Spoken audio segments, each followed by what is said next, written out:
Governor Satyapal Malik, जो पहले जम्मू कश्मीर के गवर्नर थे, अब मेघालय के गवर्नर हैं, उन्होंने जो बयान दिया था रोशनी एक्ट को लेकर और कुछ करप्शन की बात भी उन्होंने की थी, उसको लेकर बवाल हो गया और महबूबा का नाम लिया गया था। तो महबूबा मैडम तो आपको वैसे भी मालूम है उनका नेचर कि वो छोटी मोटी बात तो अगर उनको उनके बारे में कोई कहेगा तो वो ज़रूर रिएक्ट करती हैं। और इस बार का रिएक्शन थोड़ा सा ज़्यादा बड़ा है। इस बार उन्होंने उनका नाम लेने पर या उनके बारे में जो टिप्पणी की गई है उसको लेकर एक नोटिस भेजा और नोटिस 10 करोड़ रुपए का भेजा है। अब प्रश्न ये उठता है कि जो इस वक्त गवर्नर के पद पे बैठा शख्स है उसके ऊपर इस तरह से कोई एक्शन हो सकता है, इस तरह से डेफेमेशन का केस हो सकता है, नहीं हो सकता, ये भी एक बड़ा प्रश्न है। और इसके अलावा जो नोटिस भेजा है, जो उसमें जो जानकारी हमारे तक पहुंची है उसमें ये कहा गया है कि जैसे जो उनके वकील हैं अनिल सेठी जी, उन्होंने कहा कि जो मेरे वकील हैं, जो हमारे क्लाइंट हैं, उनकी पैसों से उनकी भरपाई नहीं हो सकती उनकी शबी की, लेकिन फिर भी 10 करोड़ रुपया तो हम एक छोटा मोटा अमाउंट रख रहे हैं। तो अब कितना बड़ा अमाउंट होता ये तो हमें पता नहीं है, लेकिन जो उन्होंने बातें कही थी उसको लेकर हमने भी कुछ खुलासे किए थे और जो रोशनी एक्ट के पटिशनर हैं उनसे चर्चा की थी। आज एक बार वापस से हम इनके पास बैठे हैं, प्रोफेसर एस के भल्ला, जो सिविल विजिलेंस सेल के फाउंडर मेंबर हैं और रोशनी एक्ट के पटिशनर हैं। इनसे बातचीत कर लेते हैं। सर, आपका बहुत बहुत स्वागत है। धन्यवाद। अच्छा, मैं जानना चाह रहा हूँ कि अब 10 करोड़ रुपए सत्यपाल मलिक जी को 30 दिन के अंदर देने होंगे, 30 दिन, और पहले अब दे सकते हैं नहीं दे सकते हैं, ये भी एक बड़ा सवाल है, क्योंकि वो तो कहते हैं मैं तो झोला लेके ही आया हूँ, मेरे पास पजामे कुर्ते हैं, तो बाकी कुछ भी नहीं, तो 10 करोड़ कहाँ से देंगे। और दूसरा, उन पे ये डेफेमेशन केस हो सकता था। देखो जी, मैं वैसे लॉ नोइंग नहीं हूँ, लेकिन हमने यही सुना है अपने वो जो हमारे एडवोकेट फ्रेंड से कि प्रेसिडेंट ऑफ इंडिया और गवर्नर वगैरह पर केस नहीं होता है। अब कोई इसमें कुछ बनता होगा, क्योंकि मैंने पहले कहा था ना कि मैं लॉ नोइंग नहीं हूँ। अगर कुछ बनता होगा तो वो ATCPC के तहत वकील साहब ने वो नोटिस भेजा। अब एक और हमारे फ्रेंड थे वकील के, वो कह रहे हैं कि ये नोटिस ठहरेगा नहीं। एक बात है, उनका पॉइंट ऑफ व्यू मैं बता रहा हूँ, नाम नहीं मैं लेना चाहता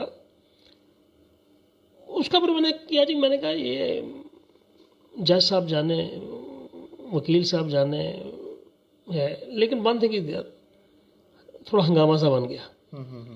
अब बात आपकी दूसरी की वो दे पाएंगे या नहीं दे पाएंगे, ये तो वो जाने, इसके बारे में मैं तो नहीं कुछ कह सकता। लेकिन एक बात और भी कहना चाहता हूँ, इतनी जल्दी कोई 10 करोड़ का चेक हाथ में थमाने वाला कोई भी नहीं है, वो भी 30 दिन के अंदर। हाँ, 30 दिन के हो या 1 साल भी हो, इतनी जल्दी नहीं कोई थमाने वाला। And for your kind information, जो मेरी छोटी सी नॉलेज है, शायद मलिक साहब खुद ला जानते हैं, ला पढ़े हुए हैं। मुझे कुछ याद आ रहा है, इनका एक बार प्रोफाइल शायद मैंने देखा था, कुछ याद आ रहा है ऐसा। तो हमें नहीं पता था कि इस बारे में हमें कभी बात करनी पड़ी, तो हम करना याद रखते। तो इस तरीके से अब देखते हैं ऊँट किस करवट बैठता है, ऊँट किस करवट बैठता देखते हैं। मतलब अब इतनी जल्दी थमाने वाला नहीं है जैसे आप कह रहे हैं, तो इसका मतलब कोई अपना पॉइंट ऑफ व्यू है, वो भी गवर्नर हैं, अपना काम कर रहे हैं, उनके पास भी एक लीगल टीम होगी, उनके पास भी वो सारा सिस्टम होगा, तो वो भी इसकी जांच पड़ताल करेंगे, लिखा क्या गया है, मैटर क्या है, और जो JNK गवर्नमेंट ने जो लिस्टें वगैरह बनाई उनमें नाम थे भी या नहीं थे, क्या थे, वो सारा कुछ देखेंगे ना। अब ये थोड़ी ना कि वो हो जाएगा 1 मिनट में। नहीं, तो छोटा मोटा रिएक्शन हम उनकी तरफ से भी अब दे सकते हैं जब बड़ा रिएक्शन देखेंगे। तो देखिए, थोड़ा सा हमें टाइम देना पड़ेगा इसके लिए, इसलिए कम से कम थोड़ा सा टाइम तो देना पड़ेगा ना। ये अभी एक आधे दिन की बात है, क्या पता बीच में कुछ वो मलिक साहब कुछ और खुलासा भी कर दें, क्या पता हमें। और इसमें इंटरेस्टिंग बात है कि उन्होंने महबूबा जी के बारे में खाली नहीं कहा, उन्होंने उमर साहब का भी नाम लिया, उन्होंने बड़े फारूक साहब का भी नाम लिया, वो तो भी शांत है। संघ के ऑफिसर का भी नाम लिया, अंबानी का भी नाम लिया। चलिए, इसमें रोशनी की बात हो रही है, अंबानी साहब ने कहा रोशनी में कुछ लिया होगा यहाँ पे, तो मतलब यह है कि अब उनका भी कुछ, अभी तो बहुत शांत है अभी। शायद महबूबा जी को इस बात को गुस्सा तो नहीं आया कि उन्होंने कहा कि महबूबा के आदमी जो है उनको ज़मीन कब्जा करने के लिए कोई ज़्यादा टाइम नहीं लगता, वो डंडा सा गाड़ देते हैं। क्या कहूँ गुस्सा आया या नहीं आया, लेकिन एनी हाउ जो उन्होंने टिप्पणी की उनको जैसे ठीक लगा, पहले उन्होंने ट्वीट किया, फिर फटाफट ये कुछ वो लीगल टीम शीम चलो करके हो गया।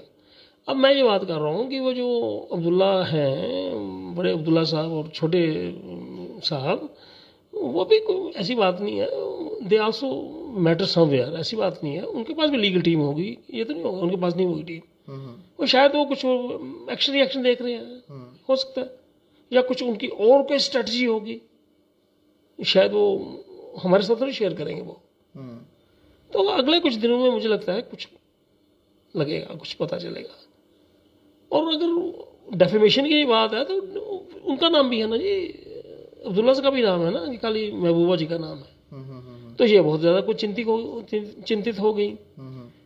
तो ये थोड़ा समय हमें देना पड़ेगा इस चीज़ के लिए, क्या मतलब ये क्या बात होती है।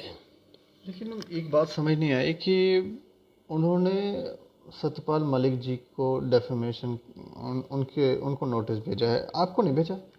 मुझे किस बात का नोटिस भेजना था? आपने भी बोला ना ये नाम लिखे हुए हैं इनके। किनके नाम? वो तो मैंने कागज़ पढ़ा ना जी, मुझे भेज देंगे, मैं भी फेस कर लूँगा।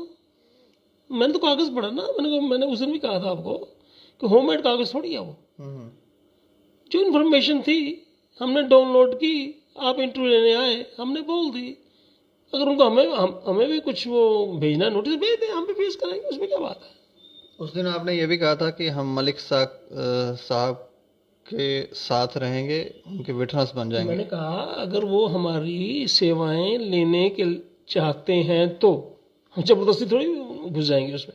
नहीं, अब एक वो स्टैंड सेम मेरा, स्टैंड बदला नहीं, वो स्टैंड वही है। नहीं, तो अब एक स्टेप आगे बढ़े हैं, तो अब आपने कुछ और भी विचार किया? कुछ विचार नहीं किया अभी, तो चला थोड़ा सा हंगामा शुरू हुआ है, आगे ये हंगामा बढ़ेगा या टाइम फिक्स हो जाएगा, मैं इसके बारे में जानता नहीं हूँ। नहीं, तो आज आपने कोई फेसबुक पोस्ट में या उनको कुछ भेजा है कि मैं हूँ आपके साथ? नहीं, मैंने ऐसा कुछ नहीं भेजा, मैंने ऐसा कुछ नहीं भेजा कि मैं हूँ या नहीं हूँ। मतलब ये है कि हमने बात, लेकिन एक बात जरूर लिखी है कि हम कोशिश करेंगे कि उनको एक रुपया भी ना देना पड़े, ये जरूर लिखा है बस। अच्छा लिखा है, ऐसे सिटीजन लिख दिया, मेरे लिखने से थोड़ी कुछ हो जाएगा, एक ऐसे पॉइंट ऑफ व्यू देगा, हम कोशिश करेंगे कि उनको 1 रुपया भी देना पड़े। लेकिन अब बात डेफेमेशन तक पहुंची है, तो इसका मतलब है महबूबा जी को ये लगता है कि वो बिल्कुल पाक साफ हैं, उन्होंने रोशनी एक्ट के दौरान जो भी हुआ जमीनें अब ये हालात अब ऐसे हो गए हैं कि उनके पाक साफ कहने से, मेरे पाक साफ कहने से, आपके पाक साफ कहने से अब ये बात नहीं बनेगी। अब ये मसला बन जाएगा जुडिशल, उधर से जब वो सर्टिफिकेशन आएगी, कोई एनक्रोचमेंट नहीं है, कुछ नहीं है, कुछ वो सारा कुछ, तो फिर वो बात, वो सर्टिफिकेट अब मैटर करेगा। मेरे कहने से, उनके कहने से वो बात नहीं बनेगी। लेकिन एक प्रश्न ये भी है कि सिर्फ महबूबा जी की तरफ से रिएक्शन आया है, डॉक्टर फारूक अब्दुल्ला, उमर अब्दुल्ला नहीं ना आया, मैं भी यही कह रहा हूँ, अभी नहीं आया। क्या पता वो कोई स्ट्रेटजी डिवाइस कर रहे हैं या कोई एक्शन रिएक्शन देख रहे हैं, तो ये उनको देखना ना। ये भी सोच रहे हो कि बुजुर्ग छोड़ देते हैं, पता नहीं क्या, मैं इसके बारे में कुछ कह सकता। अब ये मैंने आज की पोस्ट में लिखा, ये गेम ऑफ चेस है ये। और साथ में एक बात आपके भी संज्ञान में ला दो, मैंने कहा इस चेस से ही महाभारत हुआ था, वैसे लिखा मैंने अपनी पोस्ट। मेरा अपना बात करने का तरीका होता है। इस चेस ने बड़ी मुसीबत बनाई थी मेरे ख्याल में। नहीं, चेस ने मुसीबत नहीं, स्वार्थ ने मुसीबत बनाई थी। हाँ हाँ, वही समझ लीजिए, चेस में आ गया ना, स्वार्थ आ गया ना, वो चक्कर बन गया उस तरीके से। तो अब ये क्या शक्ल इख्तियार करेगा, ये बात अलग है। लेकिन मुझे ये लगता है कि अभी ये रोशनी का मसला कुछ साल बंद नहीं होने वाला। नहीं, तो नाम भी तो देखो ना, सोच समझ के दिया गया है रोशनी। अब ये रोशनी करके जाएगा? नहीं, रोशनी करेगा या नहीं करेगा, लेकिन कुछ घरों में अंधेरा जरूर करेगा। वैसे नहीं, रोशनी तो कर ही रहा ना, लोगों के दिल कर ही रहा ना, लेकिन जाते जाते कुछ अंधेरा भी बिखेर के जाएगा ये। क्योंकि साथ में एक और मुसीबत बनने वाली है ना, जिसको मैंने आपको इशारा दिया था। वो जो हाई कोर्ट में उन्होंने कहा 1 महीने के अंदर वो जी लिस्टें शिस्टें दो उनकी टेंटेड पॉलिटिशियंस की, वो सुप्रीम कोर्ट की डायरेक्शन पर ये सारी बातें हो रही हैं। अब उसमें भी कुछ लोग निकलेंगे, पॉलिटिशियन निकलेंगे जिन्होंने रोशनी का बेनिफिट लिया है। अभी एडवांस में हम नाम क्या ले लें, तो वो ये मसले इतनी जल्दी ख़त्म होने वाले नहीं है। उसके लिए स्पेशल कोर्ट्स बनेंगी, वो चलेंगे, ट्रायल श्रायल, बड़ी गर्मी सर्दी चलती रहेगी ये। तो ये इतनी जल्दी ये रोशनी का मसला सिमटने वाला नहीं है। गृह मंत्री भी आ जाए हैं, हाँ जी, तो वो भी कोई इस बारे में मलिक साहब की बात को बोलेंगे कि ये पता लगेगा जब वो लोगों से मुखातिब होंगे, जब कोई प्रेस कॉन्फ्रेंस करेंगे तब पता चलेगा एडवांस में हम क्या कहें। जब वो मुखातिब होंगे तो पता चलेगा ना वो क्या कहेंगे। उसके बारे में मैं क्या बोल सकता हूँ, क्या कह सकता हूँ। चलो, वैसे आपको लगता है कि इस केस में कोई ज़्यादा वर्थ है, जो महबूबा का पक्ष ज़्यादा भारी होने वाला है? देखो, मैं कोई एक्सपर्ट नहीं हूँ, मैंने कहा, लेकिन मुझे लगता है कि कुछ बनेगा नहीं वैसे उनका, कुछ बनेगा नहीं वैसे। अब मुझे ये लग रहा है, with due respects to that lady, ये कोई फेस सेविंग है। फेस सेविंग समझ रहे ना, फेस सेविंग है ये चलेगा नहीं, मुझे नहीं लगता है चलेगा, क्योंकि मैंने आपको कागज पढ़ के सुनाया था, वो होममेड नहीं है, वो होममेड नहीं है वो। और ये बात भी एक रिस्पॉन्सिबल बंदे के मुंह से निकली है। ये कोई ऐसे आम आदमी से होती तो हम कहते जी ऐसे ही है। और मलिक साहब गोवा के गवर्नर रहे हैं, जे एंड के गवर्नर रहे हैं, मेघालय में तैनात हैं, सीनियर बंदे हैं, उनने कुछ सोच समझ के बात कही होगी।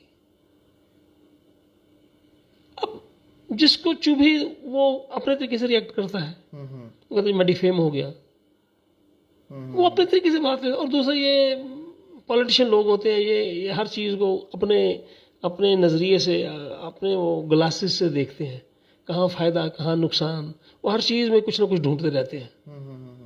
तो that angle is also there. अब कमिंग डेज बताएंगे कि अल्टीमेटली ये क्या चीज़ बनती है, लेकिन ये गरमाया रहेगा मसला। और बाद में जैसे वो वकील ने लिखा है कि अगर आप 30 दिन में नहीं देंगे जी तो हम आगे फिर बढ़ेंगे, वो कोर्ट में या जो भी उनकी प्रक्रिया होगी वो करेंगे। अब वो करेंगे नहीं करेंगे या बीच में कोई कंप्रोमाइज़ हो जाएगा, जैसे वो आप उनको पता ही है, वो ऑनरेबल जितेंद्र सिंह जी ने बड़ा एक नोटिस भेजा था 1 करोड़ रुपए का रंधावा जी को, बाद में फिर पता नहीं कैसा कोई बीच में कोई हुआ तो वो उस नोटिस का भी नहीं कुछ पता चला, और वो मेरा ख्याल मसला ख़त्म ही हो गया तकरीबन मेरे ख्याल में। नहीं, वकील साहब कह रहे हैं कि ये 10 करोड़ तो कोई कीमत, वैसे तो पैसों की कोई बात ही नहीं है कि शबी को धूमिल अगर किया गया तो उसकी भरपाई के लिए पैसे नहीं कर सकते हैं, लेकिन फिर भी एक छोटा मोटा ऐसे ही कहा कि चलो जी 10 करोड़ रुपया दे देंगे, और साथ में ये भी लिख दिया ये 10 करोड़ रुपया हम गरीब गुरबा में उसमें उसको डालें शालेंगे, कुछ चैरिटी करेंगे, कुछ चैरिटी वगैरह करेंगे। आप वो सोचते होंगे ज़िंदगी में बहुत गलतियाँ की हैं, तो चलो किसी गरीब का कुछ भला हो जाए तो शायद कुछ ऊपर वाला भी कुछ मेहरबान हो जाए। अब ये भी कोई ट्रिक्स होते हैं, ये भी ट्रिक्स होते हैं लोगों के। ये भी कई बार ये दिखाना चाहते हैं हम बड़े रूहानी हो गए, तो चले आप जो कर रहे हैं, तो हम भी ड्रामे देख रहे हैं, आप भी ड्रामे देख रहे हैं, और क्या। But again I am telling you what is the message in the society कि एक ex governor of the state 3 chief मिनिस्टरों के नाम ले गया, इस पर कोई बात नहीं कर रहा। Ex governor of the state एक 3 चीफ मिनिस्टरों के नाम ले गया, what is the message to the society? आप खुद बताइए, क्या है कोई मैसेज, अच्छा मैसेज है? Is it right message? बिल्कुल। तो हमें कहाँ से रोशनी मिलेगी? रोशनी स्कैम तो है, लेकिन इन लोगों से रोशनी कहाँ से मिलेगी? क्या ये हमें कुछ डायरेक्शन दे सकते हैं लाइफ में? ये लोग, इनकी अपनी कहानियाँ नहीं खत्म होती हैं, ये हमें क्या देंगे? ये कोई वो उस लेवल के लोग हैं जिनको हम सलाम करें? ये उस लेवल के लोग हैं जिससे हमें कोई आत्मिक शांति मिलेगी? ये प्रश्न भी है ना दीपक जी, ये प्रश्न भी है कि नहीं है? बिल्कुल। लेकिन डॉक्टर साहब कल हमने सुना, वो कह रहे थे कि जी कुर्बानियां देनी होंगी जम्मू कश्मीर को एक करने के लिए। देखिए डॉक्टर साहब तो है ना, वो उनके बारे में टिप्पणी मैं नहीं करूँगा, बहुत बुजुर्ग आदमी है वो। अब वो जो बोल रहे हैं सुनो यार सुनो, वो फ्रस्ट्रेट हो चुके हैं, उन्हें लग रहा है कि अब हाथ से हमारे वो जा रही हैं सब चीज़ें। अब जो वो बोल रहे हैं गुस्से में, मजाक में, हंसी में, उनको फ्रीडम दीजिए, जो कहते बोलते हैं जो बोले। लेकिन इतना मैं ज़रूर कहूँगा, आज की डेट में छोटा मुँह बड़ी बात ना हो जाए, उनको आज की डेट में कोई गंभीरता से नहीं ले रहा है। मेरी अपनी सोच है, शायद उनके कुछ चहेते कुछ लोग जो शेर कश्मीर भवन में बैठे थे, जो भी वो भी तनाज़े का मसला आपको बता दिया था मैंने, वो करते हो, उनको खुश करते हो, लेकिन उनको नहीं, मुझे नहीं लग रहा कि उनको कोई ज़्यादा सीरियसली ले रहा है। चलिए, रोशनी एक्ट के ऊपर कोई आप गवर्नमेंट से कोई रिक्वेस्ट करें? कुछ नहीं, हमने क्या गवर्नमेंट को रिक्वेस्ट करनी है। इस वो जो ऑलरेडी हमारी तो यही रिक्वेस्ट है कि जो भी कोर्ट का ऑर्डर हुआ है पहले उसको इम्प्लीमेंट किया जाए बराबर। एनक्रोचमेंट हमारा खत्म किया जाए। अभी एक आपके नोटिस में लाओ, कुछ वो हाउसिंग बोर्ड वालों ने निकाले थे कोई नोटिस वगैरह कि 1 महीने के अंदर जी वो 10-10 फुट आगे बढ़ गए गांधीनगर में, या और भी कुछ गोल मार्केट में एक और निकले थे नोटिस, उससे भी लोग परेशान हो रहे हैं कि देखो जी हम दुखी हो गए, हम पिछले 50 साल की दुकान रखी है, इतने साल के बैठे हुए हैं, अब जी वो कह रहे हैं जी पीछे करो जी, ये करो जी। और अब एक और यहाँ पे जम्मू में एक बॉडी है, क्या नाम ले उनका, वो भी कहते हैं जी अब ये रह रहे हैं, इनको छोड़ो जी, लीनियट भी लो जी, इनको लीनियट भी लो, लीनियट भी इनको जी माफ़ करो जी। अब ये सोसाइटी में हमारे ये भी इस किस्म के भी लोग हैं ऐसे। क्या कानून अपनी जगह है, लीनियट भी अपनी जगह है, पॉलिटिक्स अपनी जगह है, लेकिन मोटे तौर पे है इलीगैलिटी इज इलीगैलिटी। जो चीज़ गलत है गलत है, आप करें मैं करूँ कोई करे, और वो 10 साल के बाद नोटिस में आए, 20 साल के नोटिस में आए, वो तो इलीगली होगी ना, वो कैसे होगी। अब ये लोग कुछ नई कहानियाँ नए मसले पैदा करते रहते हैं। यानी बाई एंड लार्ज कोई मैसेज अच्छा नहीं जाता इन चीज़ों से। तो मैं बात को अपनी ज़्यादा लंबा नहीं करूँगा। मैं यही कहूँगा कि हम यही रिक्वेस्ट करेंगे एलजी साहब से, चीफ सेक्रेटरी साहब से, कि भाई वो जो जजमेंट हुई है और आपने ही खुद उसको फिर आगे इम्प्लीमेंट करने का भरोसा दिया या ऑर्डर वगैरह इशू किया, उसको जल्दी जल्दी इम्प्लीमेंट करें ताकि और भी आगे काम करें। अब वो खाली रोशनी में तो नहीं ना रुक जाना है, कुछ और आगे बढ़े, एक प्रोजेक्ट कंप्लीट हो, हम तो ये कह सकते हैं। चलिए, शुक्रिया। मेहरबानी आपकी मेहरबानी। तो हमें ऐसा लगता है कि बहुत सोच समझकर रोशनी एक्ट का नाम रोशनी रखा गया, और ये रोशनी कितने गलत लोगों के मन में, उनके दिल में अंदर रोशनी जगाएगी, ये देखने वाली बात होगी। लेकिन रोशनी तो हो रही है, और इस रोशनी ने बहुत सारे लोगों को रोशनी दी है। उनको समझ आ रही है कि हमने कितनी बड़ी मूर्खता और गलती की है। अब 10 करोड़ का डेफमेशन किया गया है, एक नोटिस भेजा गया है। अब इस पर सत्यपाल मलिक जी का क्या रिएक्शन आता है, ये देखने वाली बात होगी। लेकिन भल्ला साहब कह रहे हैं कि जो भी आदेश हुए हैं उनको बराबर इम्प्लीमेंट किया जाए, क्योंकि अभी भी बहुत सारे लोगों ने ज़मीनें दबाई हुई हैं, उनसे छुड़ाए जाएं, इम्प्लीमेंटेशन हो, ताकि सोसाइटी में सच में ही रोशनी जो है वो आए। बाकी आप अपनी राय ज़रूर रखें और देखते रहें दैनिक सवेरा समाचार। मुझे और मेरे सहयोगी अरुण डोगरा को दें इजाज़त। नमस्कार।